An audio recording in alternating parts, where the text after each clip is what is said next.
the Icicle Creek Lodge. We met the other night when you were investigating the bunkhouse explosion. Oh, yeah, that bright kid from the States. What do you need? Well, I found a melted clock face close to where the bunkhouse used to be, and I wondered if it could have been what triggered the explosion. You know, the timer. I found that clock face, too. Left it there because any fingerprints on it would have melted away along with everything else. And besides, Ollie Randall said all the room clocks at the lodge looked like that. Could have been when it was in the bunkhouse to begin with. Oh, right. You shouldn't go poking around on your own like that. There could still be explosives lying around. Although I hear it takes a pretty weak bang to set off C4. C4? Plastic explosive. That's what blew up the bunkhouse. Lab result came in less than an hour ago.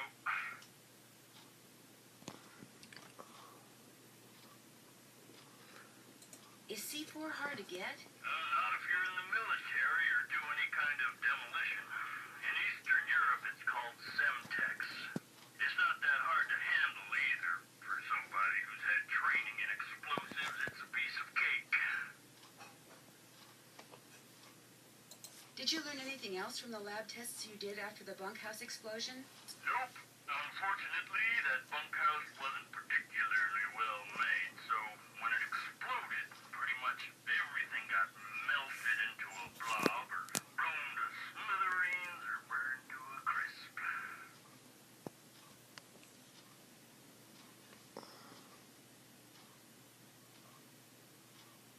Do you need some kind of permit to hunt wolves around here?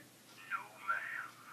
You mean Ollie Randall can go after that white wolf that's been hanging around outside the lodge and just shoot it? Yes, ma'am. It's always open season on wolves out here. You can kill as many of them as you want. Somehow that doesn't seem right. Well, the animals wolves go after don't have a problem with it. I can guarantee you that.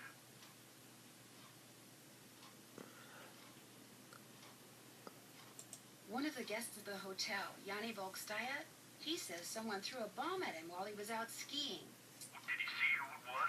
He didn't see anything except the explosion, which apparently went off right next to him. Was he hurt? No, Why are you telling me this instead of him? because he's a cross-country skiing champion and he's convinced it was one of his competitors. Apparently the governments of the people he's beaten are as ruthless as they are sore losers. So what do you want me to do? I just thought you should know that his life may be in danger. Well, if this Yanni guy wasn't concerned enough to call us, I don't see what good we can do. Life's too short, we're too understaffed, and it's just too darn cold to go traipsing around out there for nothing. I'll let you get back to work. Goodbye. Okay. Let's do some phone calls. I'm gonna do phone calls in this video. Let's call Tony from the sea. Now let's call Ned first. We call Ned yet.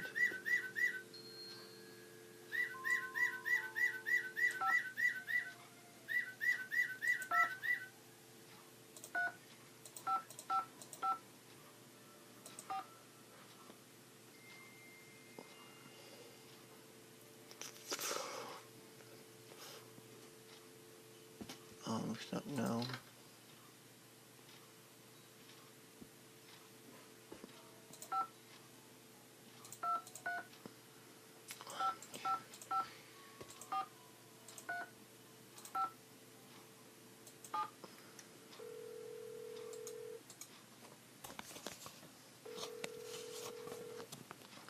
Hello? Hi, Ned. It's Nancy. Hey, man. I couldn't tell it was you because you're not calling from your cell phone. No coverage out here. I'm in the middle of the Canadian Rockies, remember? Oh, I haven't forgotten. Everything okay? Well, as a matter of fact, just as I got here, the bunkhouse blew up. Yikes. So there was another act of sabotage?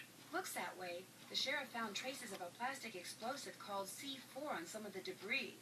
So if whoever blew up the bunkhouse is the same person who's been causing the accident, you're looking for someone who knows something about explosives. Looks that way, yeah. Well, that's a pretty good lead. What else have you got?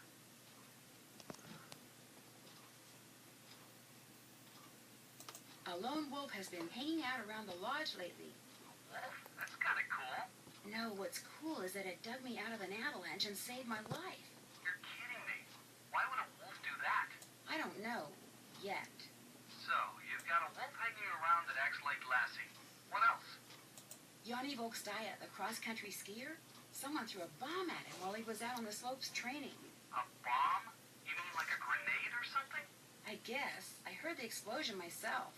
Why would someone do that? He says the people he competes against are totally ruthless. In fact, Mhm. he's convinced they're the ones who blew up the bunkhouse. He thinks they were trying to intimidate him. And what do you think? I think he could very well be right. Someone is definitely using explosives around here. And if Yanni's enemies are even half as determined as he says they are, it's quite possible that one of the people now at the lodge is working for them.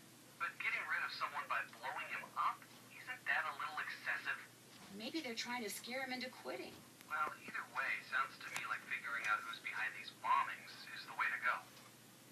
The guy who built Icicle Creek Lodge also built this weird concrete pyramid thing nearby that everyone calls Trapper Dan's Needle. What's it for? No one knows, but there was a piece of black nylon-type fabric sticking out of it. Like there's a door in it and someone had snagged their clothes on it on their way in. So you think there's a door, but you can't see one? Right. We'll just keep poking around. If something's got a front door, it usually has a back door, too.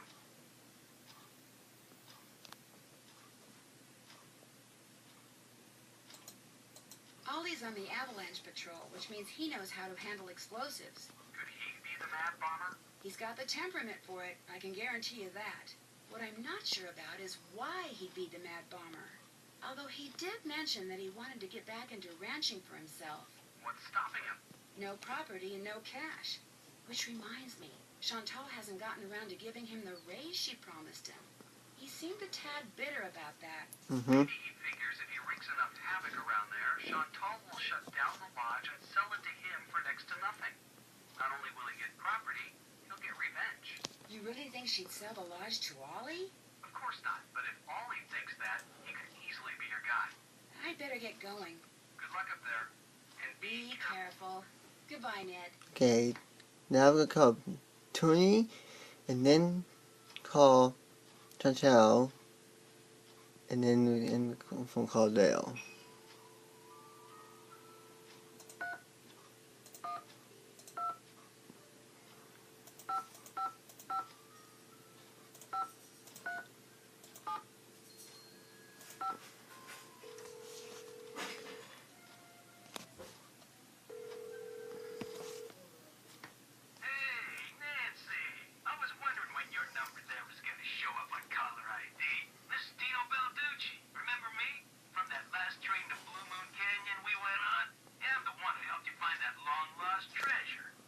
Sure helped is the right word, Mr. Balducci. Please, call me Tino. In fact, Tino, I'm a little surprised you're still in law enforcement, considering some of the unethical, if not illegal, stunts you pulled back then. Hey, that's all behind me. Ancient history. Water under the bridge. So, looks like we're gonna be working together on this sabotage thing, huh? Looks like. Well, you'll be happy to know that I'm working on something that'll pretty much crack this case wide open. But in the meantime, what can I do you for? Nothing really. Yeah. Just thought I'd call and kind of check in. Oh. Sure you don't run into something? Nope, I'm good. Oh. Well, Chantal hired me to be at your disposal, so you know where to find me. Arrivederci. Bye. Okay, now we're gonna talk to Cashel. Oops, I won't.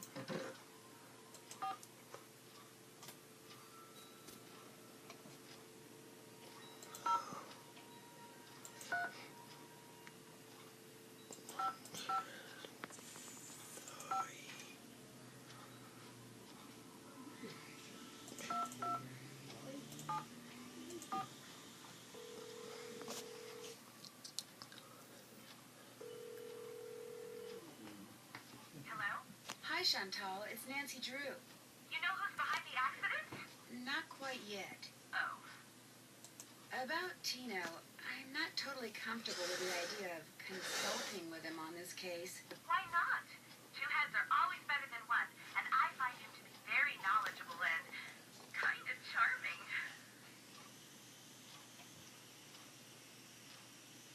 Do you know what he did when we were on that train trip Lori Gerard arranged?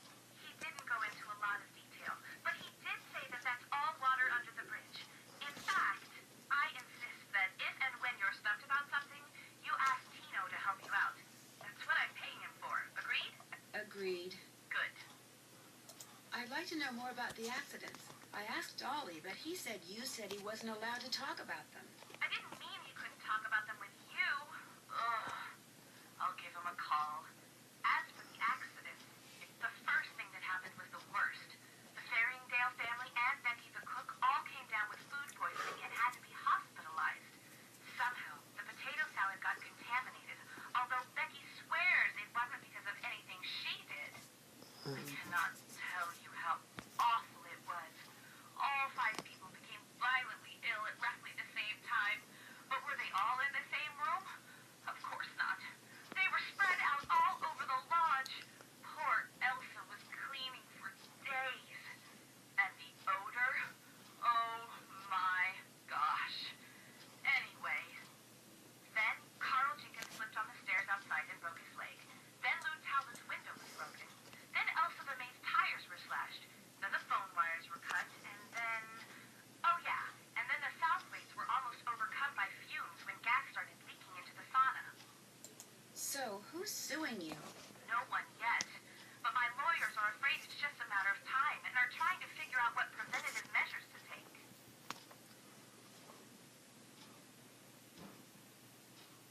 Did you know that some photos are missing from the display case in the lobby? Really? Last I looked, they were all there. I think.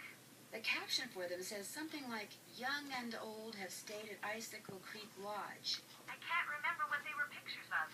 And I sure don't know why they'd be missing. That bone Trapper Dan found is missing from its case, too. First the accident, now someone's stealing from me? Nancy, you've got to find out what's going on there. If you don't, I'll never be able to convince my dad I'm not a loser. Ever. How come the entries for last year were deleted from the guest register? They've been deleted? That's what the computer says. Contents deleted. Well, I didn't delete them. Freddy.